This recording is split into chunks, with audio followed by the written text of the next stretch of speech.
So you need the good fat like the olive oil, the nuts. Remember I told you guys about the nuts. You need the olive oil, healthy fat, sources of fat to make testosterone. If you're someone who is like, I'm not gonna eat no fat, no oil, no source of oil in your food, you are depriving your body of the resources or the ingredients it needs to make testosterone. Your body makes testosterone. It needs healthy sources of fat to do that.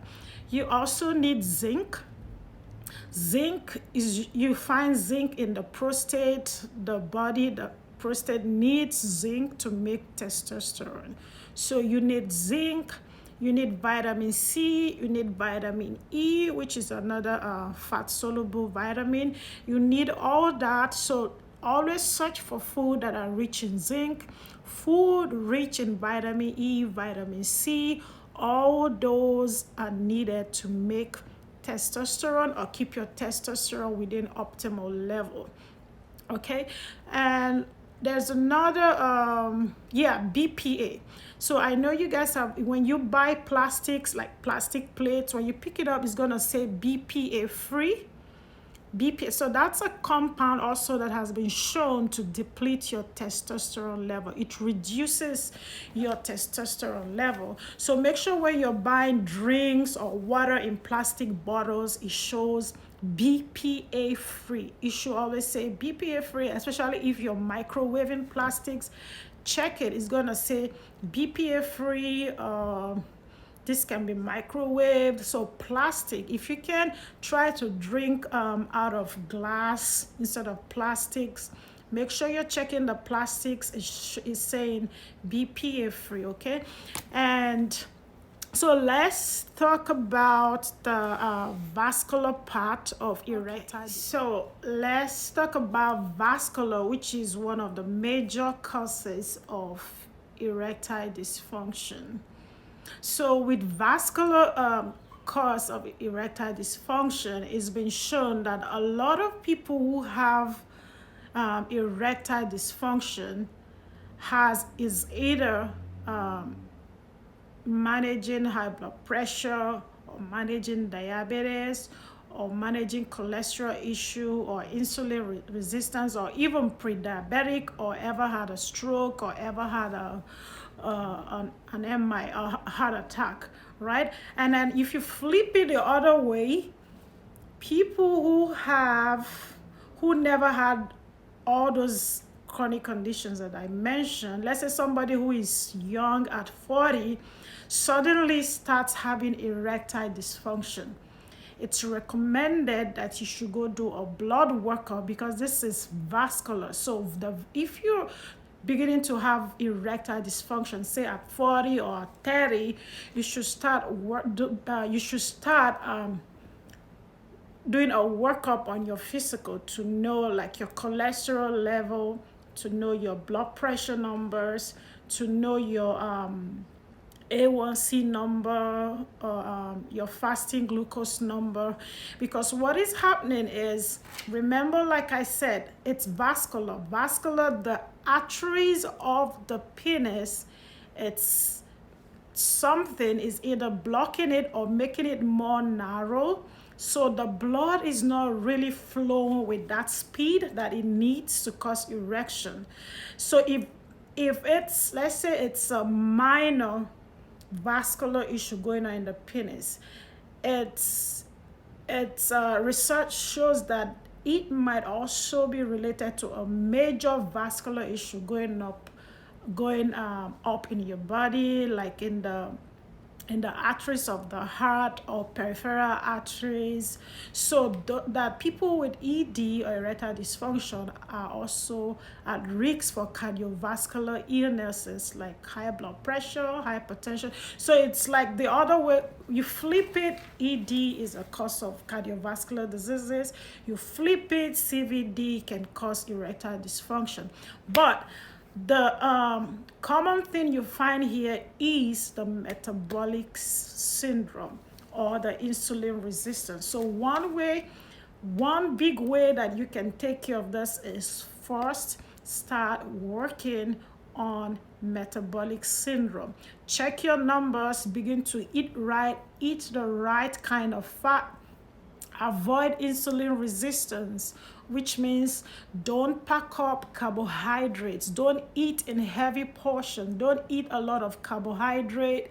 When you do that, your insulin spikes. You have what is called insulin resistance, and that can cause the glucose, the insulin also to begin to destroy your blood vessels. That's insulin resistance. So what you eat, take it protein, the good fat, olive oil. Don't fry food, bake your food. Get whole food. When I say whole food, no artificial, no coloring, no hormones, no pesticide. So you're preparing your food yourself. You're not eating out all the time. Even if you have to eat out, you know where you're getting that. If you're overweight, which is part of metabolic syndrome, that also causes insulin resistance, you can work on your diet, and even taking steps without going to the gym, you can lose that toxic fat. Another lifestyle modification is stop smoking, reduce the consumption of alcohol. So this will help the vascular part of erectile dysfunction. This will improve your vasculature in your penis and reduce or take away or reverse erectile dysfunction. All these are habits that you need to implement. Sleep, no stress, lose weight, eat right.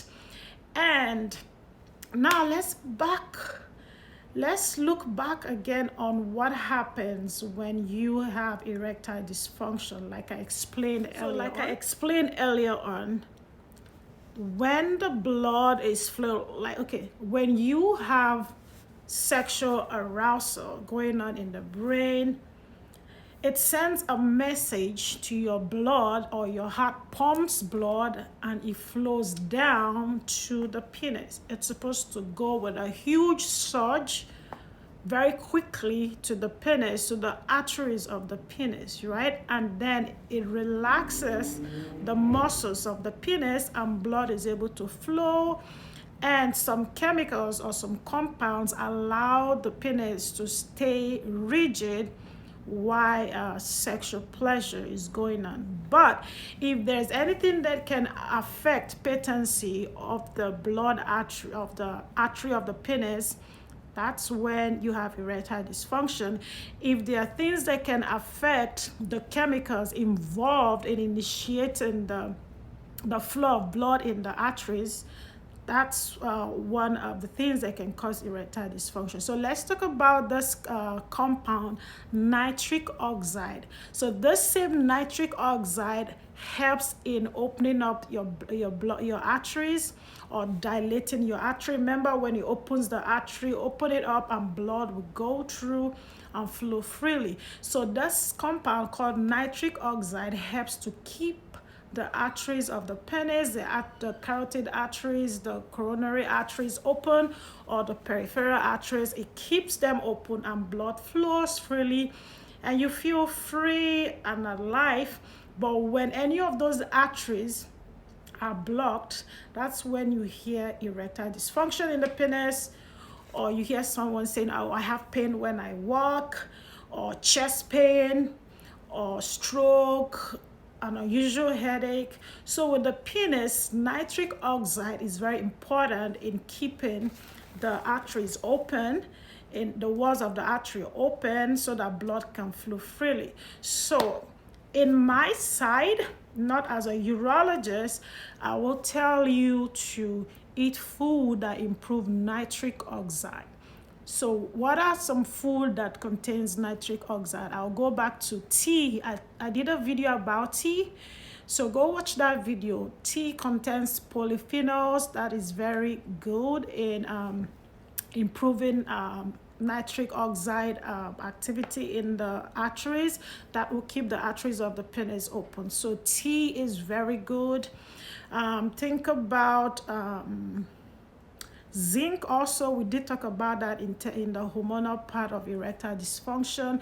There are a lot of food that improves nitric oxide. We have pistachios, we have nuts, we have citrus fruits, we have beets, we have pomegranate, we have dark chocolate. How could I, so I know, so think about food when you talk about, what's that word?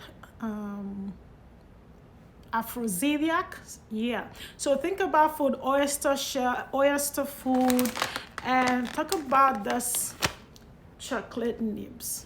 So this is very good also in improving nitric oxide and opening up the artery. Dark chocolate, this not dark chocolate, I don't want to use the word chocolate, this is cacao nibs. Chocolate is actually made out of cacao nibs, so if you get this, there's no sugar. It tastes somehow bitter, but like chocolate, like the cacao powder. All right, so this is also very good. I have this and I share it with someone. So this helps in improving libido. So you can have all this around in the house. Implement this healthy behaviors, okay? And like I said, take away anything that brings stress. Take away anything that will reduce testosterone, alcohol, smoking, toxic fat, stress, not sleeping. Eat right, the good kind of fat.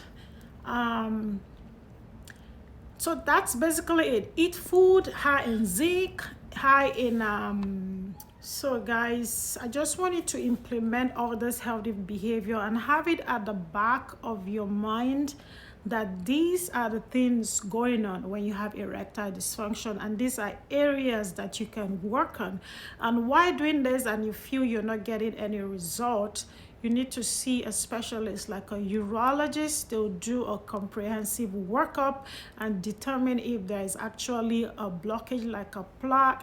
They can open it up. Sometimes you might need a penile implant, and you don't even know if it's prostate. Sometimes prostate issues, prostate cancer or prostate enlargement can cause erectile dysfunction, which is why it's very important you see a specialist if you've tried all this and it's not working, or if you see blood in your urine, you have pain. So those might be more serious or structural issues that you need to consult a specialist. But if it's just erectile dysfunction, like when you're ready to do it, it doesn't rise, then work on all those options that I gave you, and then you can always follow up with a urologist, okay, or with your primary care provider.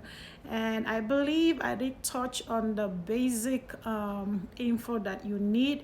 If you have any other question, please feel free to come to text me, and I can give you, I know I missed a lot of info here and there. I just wanted to keep it simple, so understand the basic, your vascular, the hormones, which is the two major causes. Understand your age, where you're at, especially if it's age, you need a lot of lifestyle modification, especially in diet, okay? So to have a blessed and a fruitful rest of the week. Bye-bye.